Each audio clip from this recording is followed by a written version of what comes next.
Welcome to Sinful's Horror Stories.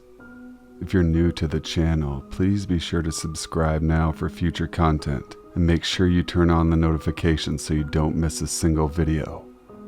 Please make sure you leave a like on this video as it helps the YouTube algorithm perform at a much higher level. That way my channel will reach a far greater number of people. I appreciate all the love and support in the comments that you guys leave me. It honestly means the world to me.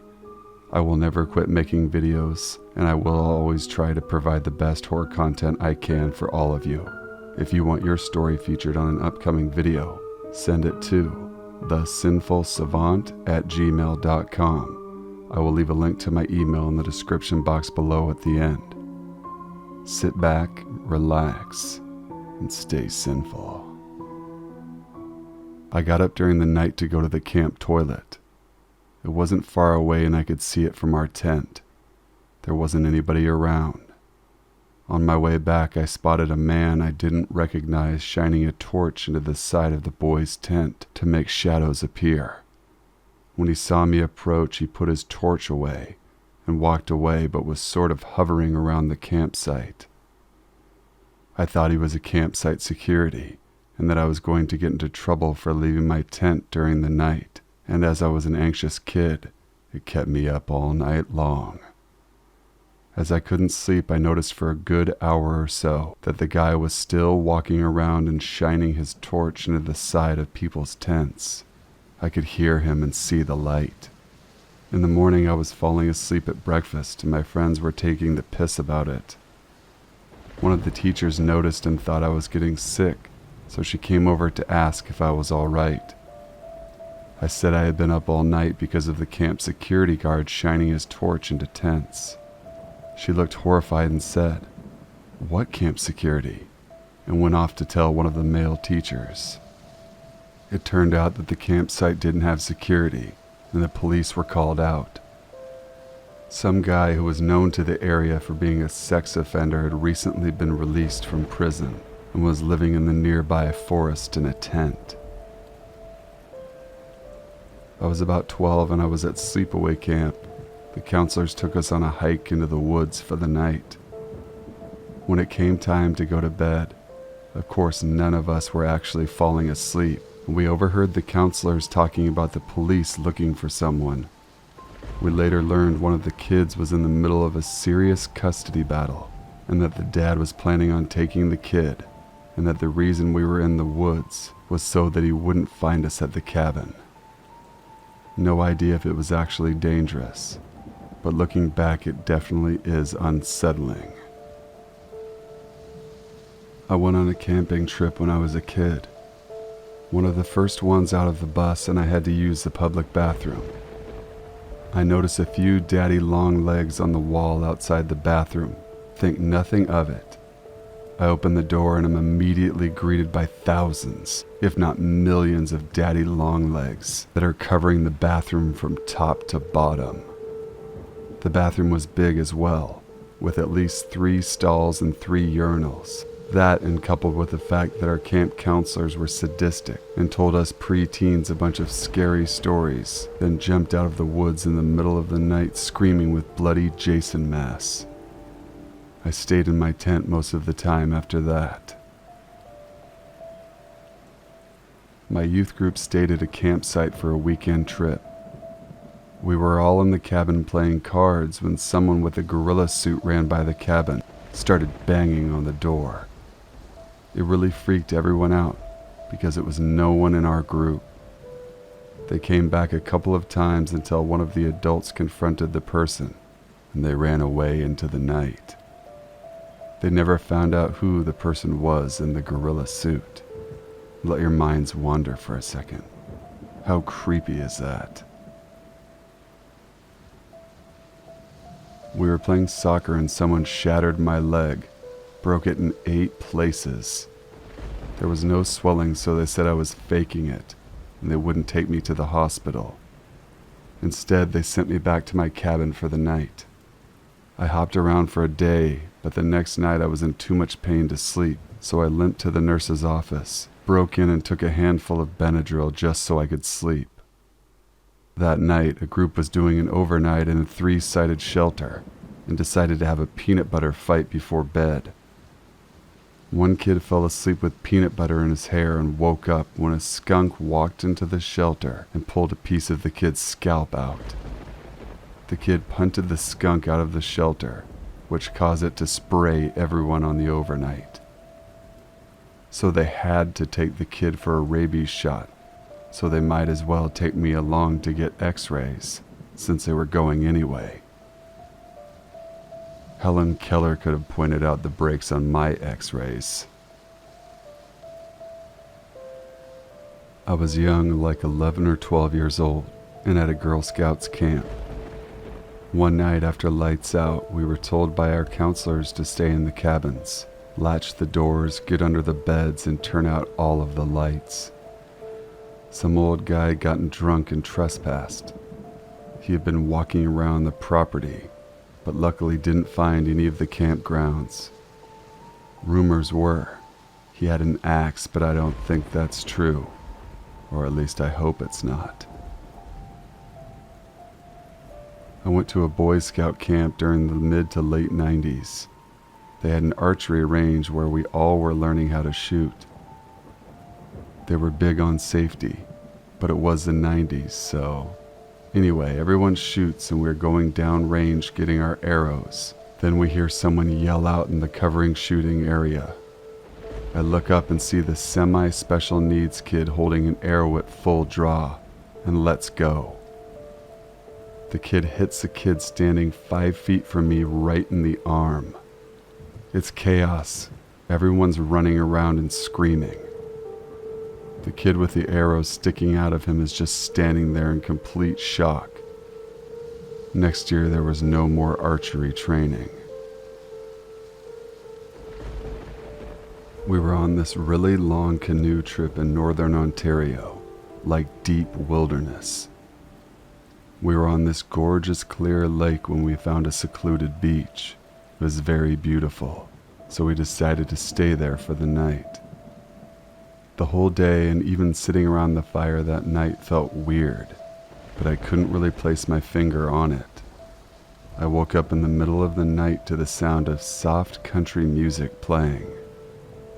None of us had a stereo, so I stuck my head out of the tent to see what was up. There was a large, bald man going through our campsite picking up stuff as he went along. We made eye contact, and he put a finger to his lips and made a shh sound. So I hid in my sleeping bag the rest of the night. I was in a summer camp on an island when I was 13, and we were hanging out at a beach during dawn. All of a sudden, a woman came out of nowhere, walked with big steps towards the water. She had been wearing a white cape, which she threw dramatically away. Underneath, she was completely naked. When she reached the water, she walked into it, despite it not being very warm, until she started to swim. Always straight ahead, away from the island until we lost track of her.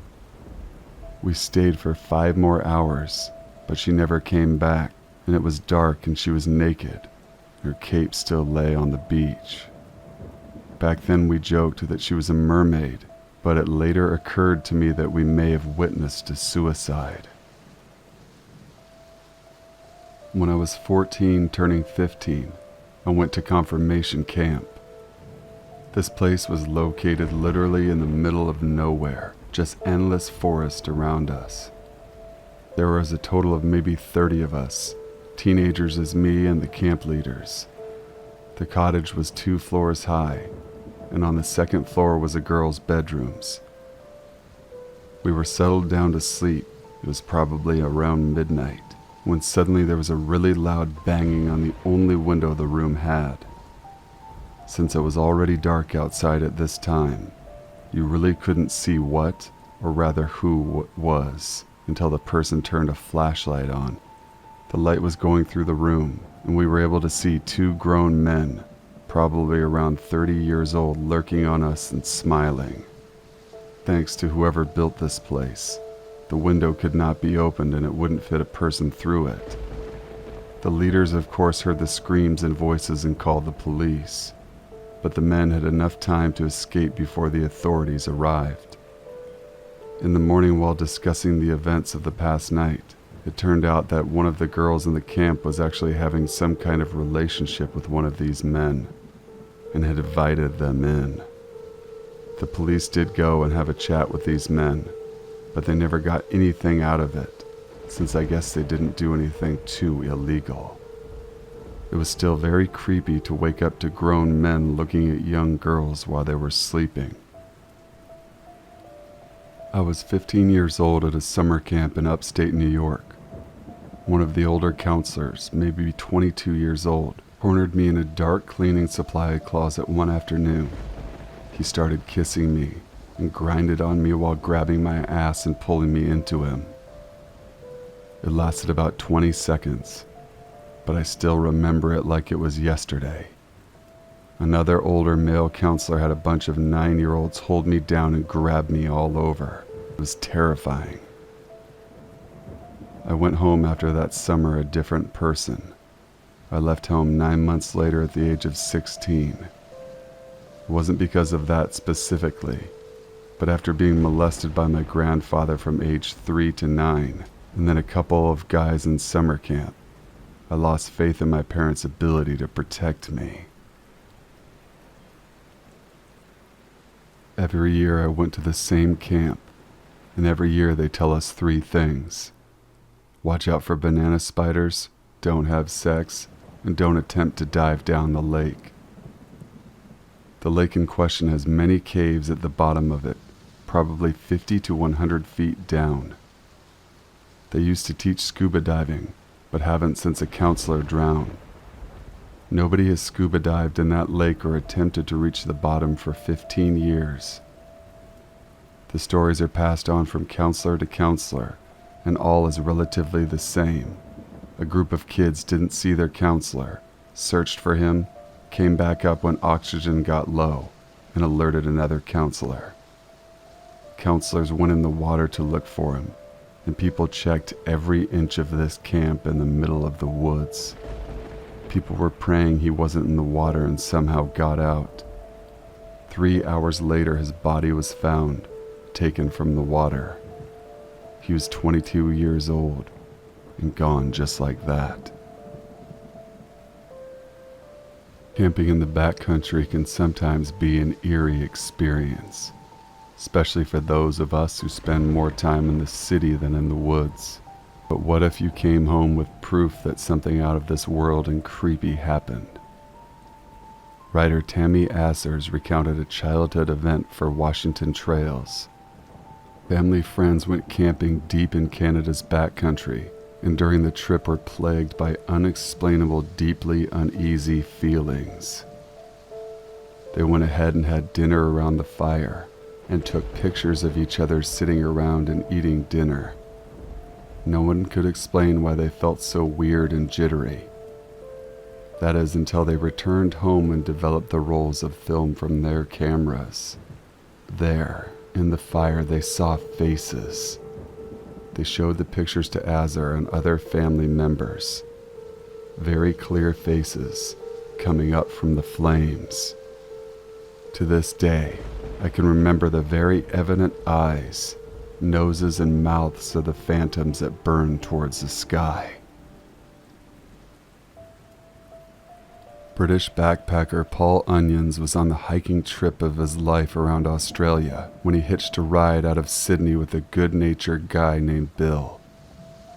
An hour into the ride at the entrance to a state forest, Bill turned into a monster, stopping the car and pulling a gun on Paul, then producing a rope to try and tie him up. Paul ran for his life with Bill chasing after him, managed to convince a passing driver to stop, jumping into the back seat and telling the driver to get out of there. He called the police to report the assault, but for some reason the report went unnoticed for 4 years. When detectives finally investigated, the details that Paul and the woman who had saved him gave them helped them lead to Bill, whose real name was Ivan Milat. one of Australia's worst serial killers, who had murdered several backpackers in that same part of Belangelo State Forest. Most hikers don't worry too much about hearing footsteps nearby, since most popular trails these days will have more than one person on them. But when those footsteps sound near you for days, that's a little more creepy. It happened to a hiker in the Arizona backcountry who was on a multi-day hike through a canyon, according to Washington Trail's Azers. When the hiker walked, he heard footsteps. When he stopped, the footsteps stopped. He thought the footsteps were an echo of his own, but sometimes they would speed up and get very loud. After 4 days of this, he decided to cut his hike short and go out of the canyon by a different trail. The footsteps followed him nearly all the way to his car, outside of the canyon. Thank you guys for watching and listening to the very end. Please make sure to subscribe if you like what you heard during this video. Please be sure to leave a like as well, and if you want your true scary story featured on an upcoming video, email my email in the description box below. Till we meet again, stay safe, stay sinful.